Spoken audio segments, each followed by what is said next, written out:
नमस्कार मित्रों, मैं आचार्य अनुपम जोली। आज रहस्य धारा की इस कड़ी के अंदर 3 सीरीज शुरू करने जा रहा हूं। पहला है ज्योतिष सीखने के लिए, दूसरा है वास्तु सीखने के लिए और तीसरा है विश्व की रहस्य रोमांच भरी पुस्तकों के अवलोकन के लिए। तो ये 3 सीरीज आपको नया नया ज्ञान देते रहेगी, अनवरत रूप से चलेगी। जो लोग इस विद्या के विद्वान हैं ये उनके लिए भी मतलब की है और जो लोग कुछ नहीं जानते उनके लिए भी है। बहुत सरल भाषा में स्टेप बाय स्टेप बहुत सारे जो आयाम है उन सबको देखते हुए 360 डिग्री इन सारे विज्ञान को आपके सामने रखने का प्रयत्न करूंगा। आप इस सीरीज को जब देखेंगे तो धीरे धीरे इसके पीछे के विज्ञान उसको पूर्ण रूप से आप आत्मसात कर पाएंगे। हालांकि ये जो विज्ञान है ये समुद्र के समान है, इनका कोई अंत नहीं है, कोई छोर नहीं है। हमारा ये जीवन भी छोटा है अगर हम इनको सीखने लगे तो। मैं 94 से लेके आज 2020 तक इतना जो भी अध्ययन किया है, मुझे आज भी ऐसा लगता है कि मैं लर्नर हूँ और कुछ ना कुछ सीखने में आनंद आता है। जिन खो जाते पाइयां गहरे पानी बैठ, तो इसमें अंत ही नहीं है। बस ये समझ लीजिए हम शुरुआत कर रहे हैं, अंत कहाँ होगा मुझे भी नहीं पता, पर शुरू तो करें।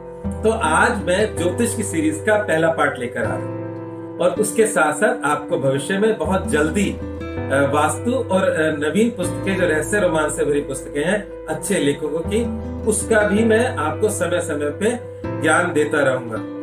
चलिए ज्योतिष की बात करते हैं। तो ज्योतिष के बारे में सभी लोग जानते हैं, इसके पाठ होते हैं, सिद्धांत, संहिता, होरा, इस तरह की अभी हम बात नहीं करेंगे। टेक्निकल एजुकेशनल बात करें, ये तो सब कोई एग्जाम देना नहीं है। तो यहाँ समझना है कि ज्योतिष होता क्या है। बहुत सारे लोग इसे कहते हैं कि ये सब कपोल कल्पित है, या लोग कहते हैं कि ये लोगों ने अपने बिजनेस बना रखा है सब पैसा कमाने के लिए। कुछ लोग इसे अंधविश्वास कहते हैं। देखिए, जब तक हम उसमें जिएंगे नहीं, उसको समझेंगे नहीं, तब तक हम कुछ भी कह सकते हैं, ठीक है। परंतु जब हम उसको समझेंगे तो हमें पता चलेगा ये असली विज्ञान है, जीवन जीने की कला है। इसमें सारी कलाएं संपूर्ण इसके अंदर है, इसमें क्या नहीं है। अगर हम ज्योतिष समझ जाए तो हम कर्म का विज्ञान समझ जाएंगे और कर्म का विज्ञान समझ गए तो हम अपने जीवन को उत्कृष्ट बनाएंगे। चलिए, लोग कहते हैं कि इतनी दूर ग्रह है, हमारे पे क्या असर डालते होंगे, कैसे असर डालते होंगे, हमें तो दिखता नहीं है। सब दिखेगा, जब समझेंगे तो सब दिखेगा। चलिए शुरुआत करते हैं। थोड़ा सा कुछ ऐसे एग्जाम्पल लेता हूँ जिससे आपको पता चले कि हम सबकी कुंडलियां अलग अलग जो है, अलग अलग हमारे जीवन में प्रभाव कैसे है, ये इतनी दूर होके ग्रह भी हम पे कैसे असर डालते हैं। मैं कुछ मुख्य ग्रहों को लेकर कुछ एग्जाम्पल्स के साथ आपको साइंटिफिक तरीके से समझाने की चेष्टा करता हूँ, शायद आपको अच्छा लगे। चलिए शुरू करते हैं सूर्य से। सूर्य हमारे ग्रहों का राजा है। कहते हैं कि सूर्य अकेला था, उसके टुकड़े होते चले गए और ये सौर मंडल बन गया। और उसके जो टुकड़े हैं उसकी गुरुत्वाकर्षण शक्ति से उसके चारों तरफ चक्कर काटते हैं। जैसे कि एक बात बताता हूँ, एक माँ है, उसका बेटा या बेटी विदेश में है और वो अगर कष्ट में है तो माँ को कहीं ना कहीं सिम्टम्स होने लग जाते हैं, जबकि उसने उनको बताया भी नहीं कि वो बीमार है या कुछ तकलीफ में है। ये जो माँ और बच्चे की बॉन्डिंग है, चाहे उसमें कोई सीमाएं नहीं है, कोई मोबाइल नहीं है, ये अनुभव होती है। ऐसे ही ये सब सूर्य के बच्चे हैं और कहीं ना कहीं सूर्य से कनेक्टेड है और सब एक दूसरे से जुड़े हुए हैं, एक दूसरे पर प्रभाव डालते हैं। अब मान लो पृथ्वी का बच्चा है चंद्रमा, और चंद्रमा पृथ्वी के आकर्षण के साथ चंद्रमा पृथ्वी के चारों तरफ चक्कर काट रहा है, पृथ्वी सूर्य के चारों तरफ चक्कर काट रही है। तो ये एक बाउंडिंग है। इस बाउंडिंग को समझने के लिए छोटा सी बात बताता हूं मैं।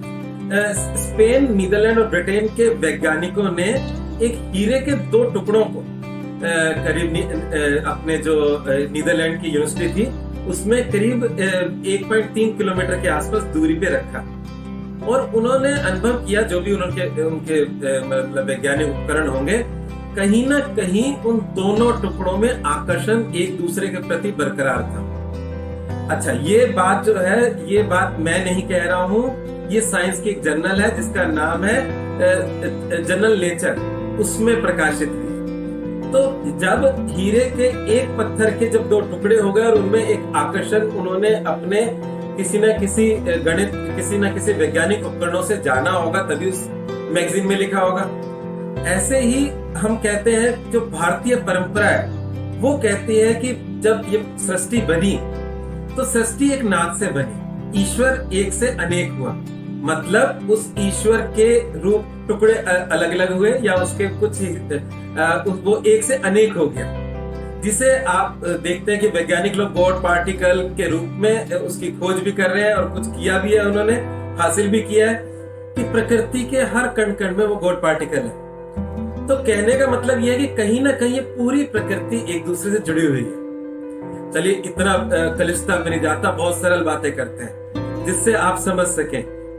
कहीं ना कहीं फिलोसफी का पार्ट हो गया, अब हम साइंस के पार्ट पर ही आते हैं। तो जहां तक सूर्य का सवाल है, सूर्य जो दूरी है वो करीब 9.38 लाख मील दूर है, फिर भी सूर्य की तपिश हमें मिलती है। और सूर्य जो है वो उसके चारों तरफ पृथ्वी चक्कर काट रही है, जिसे ज्योतिष की भाषा में हम बोलते हैं कि सूर्य निरंतर एक राशि से दूसरी राशि में ट्रांजिट कर रहा है। करीब एक साल के अंदर सूर्य 12 राशियों में ट्रांजिट कर जाता है पृथ्वी के सापेक्ष।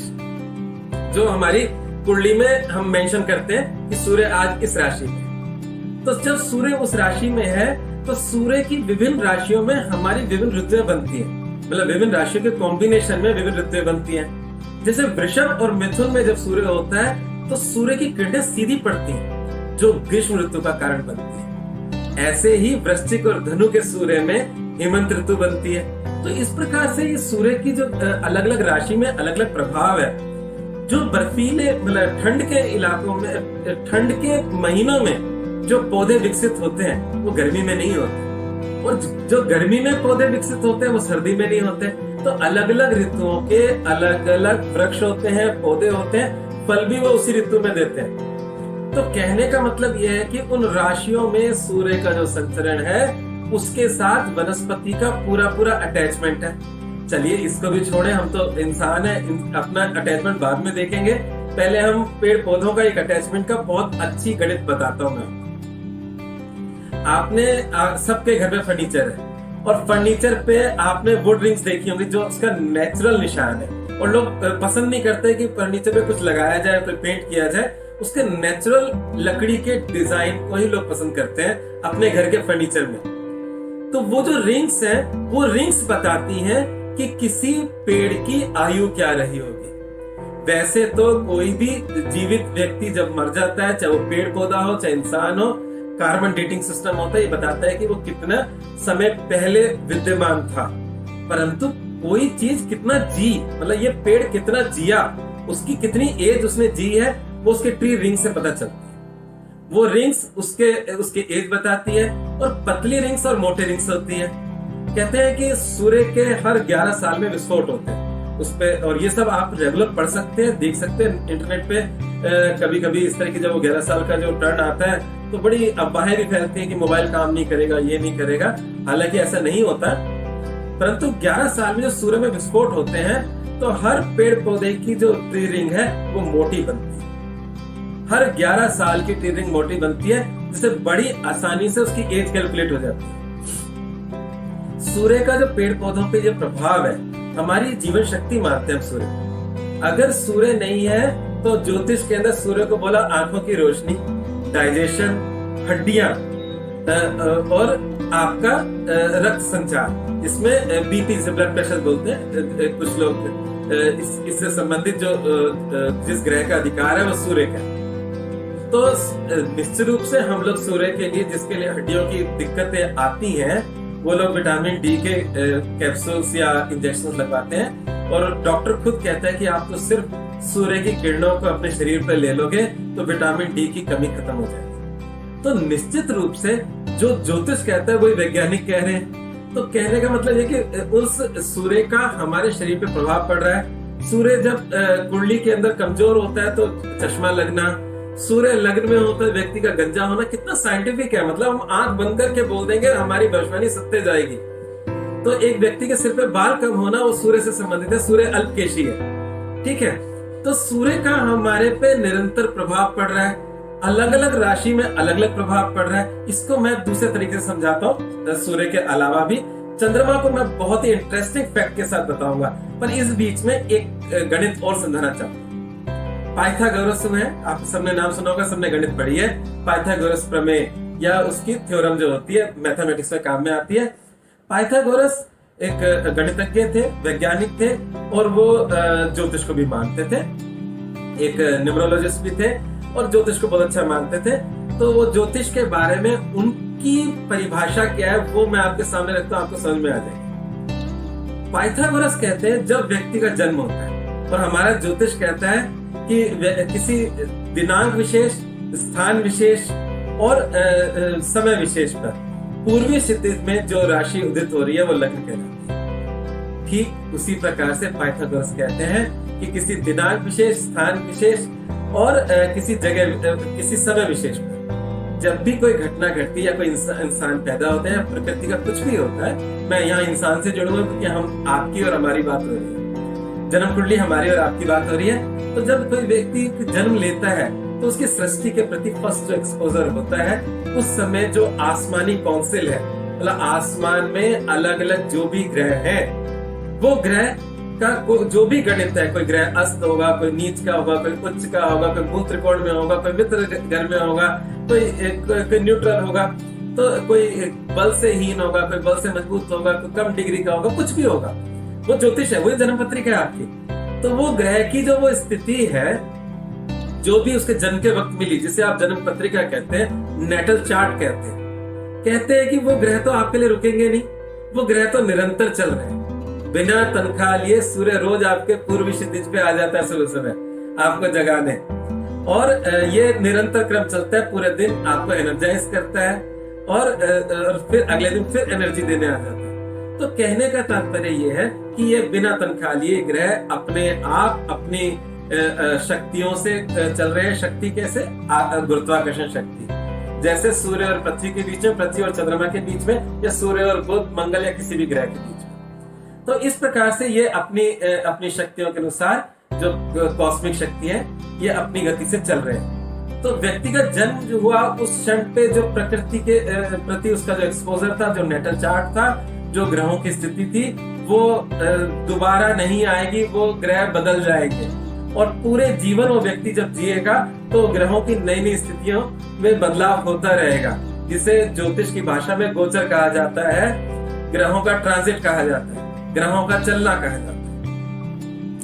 तो इन ग्रहों के चलने की वजह से वो ग्रह जो जन्मकालीन मान लीजिए उच्च अवस्था में था, परंतु आज की डेट में वो नीच में हो सकता है, वो कुछ कहीं और होगा। तो ग्रहों का जो पाइथागोरस कहते हैं, जो हार्मोनिक सिस्टम है, जब आपका जन्म हुआ, जो भी आसमानी काउंसिल की हार्मनी थी, उससे मैचिंग और डिसमैचिंग होती रहती है। ये मैचिंग डिसमैचिंग जब होती है, तो जब मैचिंग होती है तो हम स्वस्थ, सुखी, संपन्न, खुश, पैसा, रिलेशन सब उस तरह जैसी मैचिंग होती है वैसा मिलता है। जब डिसमैचिंग होती है, हम बीमार, दुखी, गरीब, इंसल्ट, ये सब चीजें हमारे साथ होती है। तो इसको देखने के लिए ज्योतिष के अंदर एक दशा सिस्टम है और एक गोचर सिस्टम है, दोनों को मिलाकर हम वो मैचिंग और डिसमैचिंग ही देखते हैं और बता देते हैं कि कब अच्छा होगा, कब बुरा होगा, या ये बुरा समय कब खत्म होगा। ठीक है, तो ये मैचिंग डिसमैचिंग देखने का ही विज्ञान ज्योतिष है, जिसको पाइथागोरस ने कहा। अब चंद्रमा के अनुभव, अच्छे अनुभव लेते हैं, जिससे आपको समझ में आए कैसे काम करते हैं। देखिए, सबको पता है कि चंद्रमा पृथ्वी के सबसे नजदीक है और फास्ट मूविंग प्लेनेट है पृथ्वी के सापेक्ष, बाकी ग्रहों की तुलना में 2.25 दिन में एक राशि कवर कर जाता है चंद्रमा। और चंद्रमा की दूरी कितनी है हमारे यहाँ से? तो करीब 2,52,948 मील दूर है चंद्रमा, और उसके बावजूद हमारी पृथ्वी पे उसका इतना गजब का गुरुत्वाकर्षण एक दूसरे पे चल रहा है, पृथ्वी और चंद्रमा का, कि ये जो ज्वार भाटा आता है समुद्र में, हाई टाइड जिसे कहते हो आप लोग, वो चंद्रमा की वजह से आता है। जब फुल मून होता है तो हाई टाइड होता है, और जब नो मून मतलब अमावस्या होती है तो समुद्र बिल्कुल शांत होता है। तो ये जो पृथ्वी है, आप देखो, बैलेंस देखो, सारी गणित देखो इस ब्रह्मांड की, आपको समझ में आएगी। इस पृथ्वी पे करीब 75% जल है। ठीक है, दूसरा, हमारे शरीर में भी 75% जल है। और समुद्री पानी थोड़ा सा खारा होता है, उसमें नमक भी होता है, उसमें कई सारे सॉल्ट होते हैं। हमारे शरीर में भी कई प्रकार के सॉल्ट हैं। अगर वो कम हो जाते हैं तो बीमार पड़ जाते हैं, वो ज्यादा हो जाते हैं तब भी हमारे कुछ डिसऑर्डर्स हो जाते हैं। तो करीब करीब समुद्री पानी और हमारे शरीर की गणित कुछ एक जैसी है। जिस समुद्र को चंद्रमा ज्वार भाटा के रूप में ऊपर नीचे करता है, कहीं ना कहीं हम पे भी फर्क डालता होगा। चलिए, वो हमें दिखता नहीं है, हम उसको वैज्ञानिक भाषा से कभी सोचते नहीं है, पर मैं ज्योतिषी भाषा से आपको उसको पूरा क्लियर करता हूँ कैसे फर्क पड़ता है। हमारे जीवन के अंदर चंद्रमा को मन का कारक बोला है ज्योतिष ने। और क्योंकि हमारे शरीर में 75% जल और नमक की वैसी मात्रा जैसे समुद्र में है, और जैसे समुद्र में हिलोरे मारता है तो हमारा मन भी निरंतर हिलोरे मारता रहता है। विदेशों में या इंग्लिश भाषा के अंदर दो शब्द हैं, एक है ल्यूनेटिक, वो शब्द है, और दूसरा शब्द है ल्यूनेसी। ल्यूनेसी शब्द पागलपन को कहते हैं और ल्यूनेटिक पागल को कहते हैं। तो ल्यूनेटिक, ल्यून शब्द चंद्रमा को कहते हैं लैटिन भाषा में, और जो चंद्रमा का सताया हुआ है वो है पागल। ऐसा इसका अर्थ करीब करीब निकलता है। ये मैंने नहीं बनाया, ये अंग्रेजी भाषा का शब्द है, पर अंग्रेजी भाषा में उन्होंने किस गणित से शब्द निकाले होंगे वो जाने, परंतु चंद्रमा से पीड़ित व्यक्ति ल्यूनेटिक या ल्यूनेसी शब्द आपके डिक्शनरी में मिल जाएगा। हमारे गांव की भाषा में चांद मारा बोलते हैं, ये चांद का सताया हुआ चांद मारा। तो कुल मिला के बात यह है कि चंद्रमा का हमारे मन पर असर होता है। जिन कुंडलियों में चंद्रमा वीक होता है, क्षीण चंद्रमा, जो अमावस्या के आसपास का जो चंद्रमा होता है वो क्षीण होता है, पूर्णिमा के आसपास का चंद्रमा बलि चंद्रमा होता है। तो क्षीण चंद्रमा के अंदर जल्दी विकृति आती है। मेलेफिक ग्रहों के साथ बैठा चंद्रमा, राहु से, शनि से, ऐसे ग्रहों से अगर वो कनेक्टेड हो, केतु से कनेक्टेड हो, तो कहीं ना कहीं चंद्रमा को कुछ ना कुछ कष्ट होगा। एक तो क्षीण, ऊपर से करेला, वो भी नीम चढ़ा और पापी ग्रहों के साथ। तो ऐसी कुंडलियों में वो थोड़ी सेंसिटिव कुंडली हो जाती है, क्योंकि उन पर जल्दी असर होता है। मन का जो बल है वो थोड़ा सा कमजोर है और वो जल्दी डिस्टर्ब हो जाता है। बाकी ग्रहों का भी असर होगा, जरूरी नहीं कि ऐसा ग्रह हो वो उसको हम पागल घोषित कर दें, नहीं। बहुत सारे ग्रहों की दृष्टि, बृहस्पति की दृष्टि, लग्न की बलाबल, ऐसे बहुत सारे नियमों को देखना पड़ेगा, परंतु उसका मैंने एक पक्ष लिया ऐसे। तो ऐसे लोगों पे जल्दी असर होता है, ठीक है। तो कहीं ना कहीं, अच्छा दूसरी बात बताता हूँ आपको, इसकी एक बहुत अच्छी डिस्कवरी बताता हूँ, मेरी नहीं है, ये भी वैज्ञानिकों की है। मैं तो सिर्फ आपको उसको कंपाइल करके आपके सामने रख रहा हूँ, एक तरीके से आपके सामने पेश कर रहा हूँ। वैज्ञानिक मानते हैं और मना कर देते हैं, सब ज्योतिष नहीं है। ये चीज मैं आपको समझाने जा रहा हूँ। जो कछुए होते हैं उनका एक लाइफ साइकिल का एक सिस्टम है। कछुओं के लाइफ साइकिल का सिस्टम क्या है?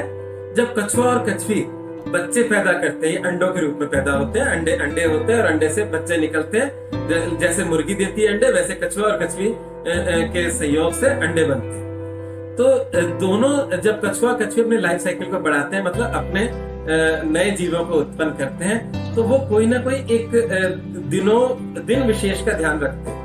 उनके पास कोई पंचांग नहीं होता हमारी तरह। हमें याद नहीं है कि आज तिथि कौन सी है, पंचांग खोल के पता चलता है कि आज तिथि कौन सी है, पूर्णिमा कब आ रही है, अमावस्या कब आ रही है। कछुओं के पास समुद्र में कोई पंचांग नहीं है, पर चंद्रमा से कोई कनेक्टिविटी है।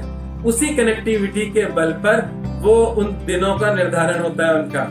और जब बच्चे पैदा, मतलब अंडे निकलने का समय होता है, तो वो फुल मून के आसपास का होता है। और फुल मून में जो समुद्र की लहरें होती है, वो कछुई को बहुत दूर तक ले जाती है समुद्र से, और वहां जाकर वो एक सुरक्षित स्थान पे रेत को खड्डा खोदती है और उसमें वो अंडे देती है। अंडे देने के बाद वो उसको बंद कर देती है और समुद्र की उस लहरों के थ्रू वापस से वो समुद्र में आ जाती है। ठीक दोबारा जब समुद्र की लहरें, मतलब पूर्णिमा आती है, सेकंड पूर्णिमा, तब बच्चे निकलने का समय, और वो बच्चे उन अंडों से बाहर निकलते हैं और उन लहरों के थ्रू वो भी समुद्र में आ जाते हैं। वैज्ञानिकों ने इस परीक्षण के लिए समुद्र से बाहर निकाला कछुआ कछुई को, एक बंद कमरे में, मतलब जहां पर पानी का पूल रखा गया, वहां उनको रखा गया जहां मून लाइट नहीं आती। उस कमरे के अंदर भी उनका सिस्टम सेम रहा जो समुद्र के अंदर था। इसका मतलब यह है कि हमें तो पंचांग देखना पड़ता है तिथियां देखने के लिए, पर कछुआ कछुई को कोई पंचांग नहीं देखना पड़ता।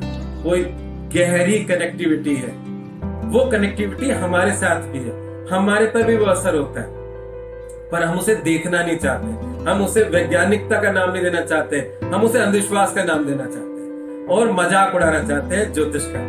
देखिए, ज्योतिषी कोई मजाक का विषय नहीं है। ज्योतिषी एक बहुत गहरा साइंस है। शायद इसमें बाकी साइंस से ज्यादा मेहनत करनी पड़ती है, शायद इंजीनियरिंग और डॉक्टरी से भी ज्यादा मेहनत करनी पड़ती है। मैं कह रहा हूँ, मैं आज भी लर्नर हूँ, 94 से ज्योतिष कर रहा हूँ और आज अभी मुझे नहीं लगता कि मैं मरते दम तक ज्योतिष पूरा सीख पाऊंगा।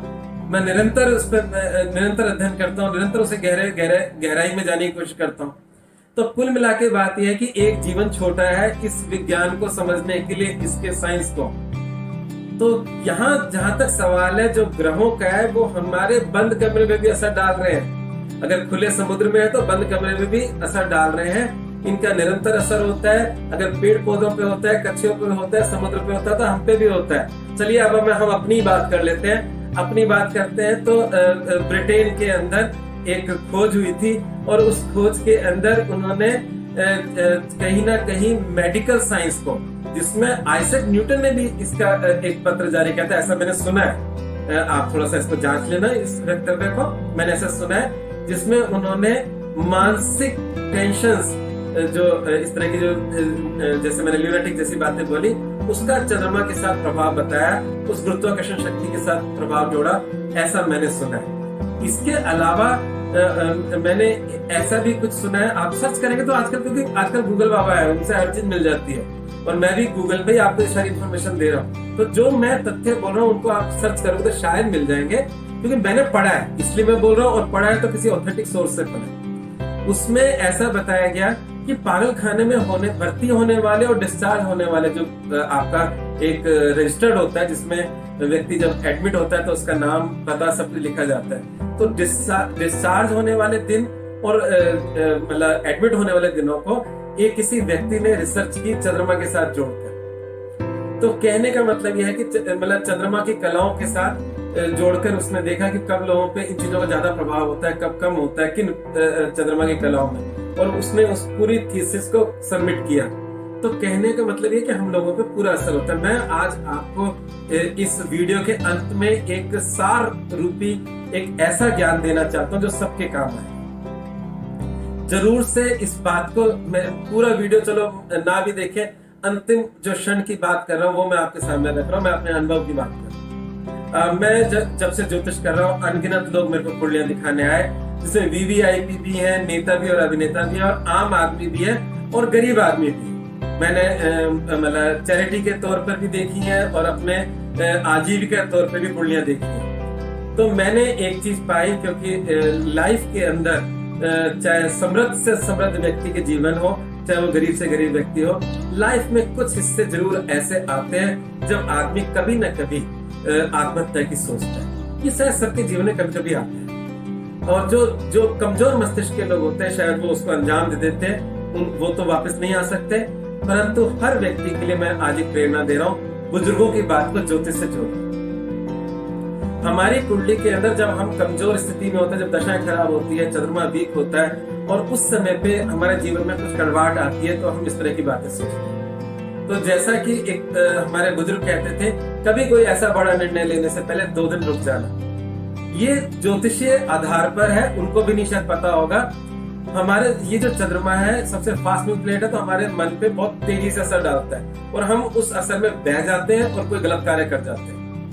अगर हम किसी भी गलत कार्य करने से पहले 2 दिन रुक जाएं, क्योंकि चंद्रमा एक राशि में 2.25 दिन बिताता है, 2.25 दिन, तो उसका असर कम हो जाएगा। मैं दशाएं तो नहीं बदल सकती, परंतु जो उस समय इंटेंसिटी है आत्महत्या करने की या कोई किसी प्रकार की कुछ गलत कार्य करने की, वो चंद्रमा के निकलने के बाद हो सकता है कम हो जाए और हम उस चीज से बाहर निकल जाए। मेरे पास ऐसे बहुत सारे समृद्ध लोगों ने अपना टेस्टिमोनियल दिया कि कहा, आचार्य जी शायद 15 साल पहले मैं आत्महत्या कर लेता तो ऐसी जिंदगी नहीं जीता, क्योंकि मैं इतनी अच्छी जिंदगी जी रहा हूँ। मैं शायद बहुत बड़ा खो देता अपने जीवन का। आज मैं बहुत अच्छी जिंदगी जी रहा हूँ, मैं हंसता हूँ कि मैं क्या करने जा रहा था। तो मैं इसीलिए आप लोगों से कह रहा हूँ कि 2 दिन या 4 दिन, मतलब एक राशि 2 राशि को, चंद्रमा को बदल जाने दो। फिर आप देखो, हो सकता है कि वो भाव ही ना रहे आपके, जिन भावों में आप वो कृत्य करने जा रहे थे। तो इस सारे ग्रहों के प्रभावों को साइंटिफिकली है, इनको समझें और अपने जीवन में उपयोग करें। अगले जो वीडियो होगा उसमें मैं आप लोगों को बताऊंगा कि इन ग्रहों का प्रभाव मेरे पे अलग और आप पे अलग क्यों है। जब ये सूर्य, चंद्रमा, चांद, तारे सबके लिए एक जैसे हैं, अगर कछुआ पक्षी चाहे वो बंद फूल में बाहर हो तो फिर एक जैसे रिजल्ट दे रहा है, तो मेरे पे और आप पे अलग अलग क्यों। इस बारे में भी विस्तार से चर्चा किसी दूसरे एपिसोड में करेंगे या किसी दूसरे रहस्य धारा के वीडियो में करूंगा। और निरंतर आपको इस शुरुआती इस ज्ञान के बाद एक टेक्निकल ज्ञान भी देता जाऊंगा, ज्योतिष सीखेंगे हम लोग और निरंतर उसकी गहराई से देंगे, क्योंकि जब हमारा बेस मजबूत होगा तो बहुत अच्छा ज्योतिष कर पाएंगे। तो बेस ही सबसे इंपॉर्टेंट है। तो मैं आपको भविष्य में बिल्कुल जीरो लेवल से हाईएस्ट लेवल तक ज्योतिष में पहुंचाऊंगा अपने इन वीडियोस के जरिए। आज बस इतना ही। नमस्कार, आपका दिन मंगलमय हो।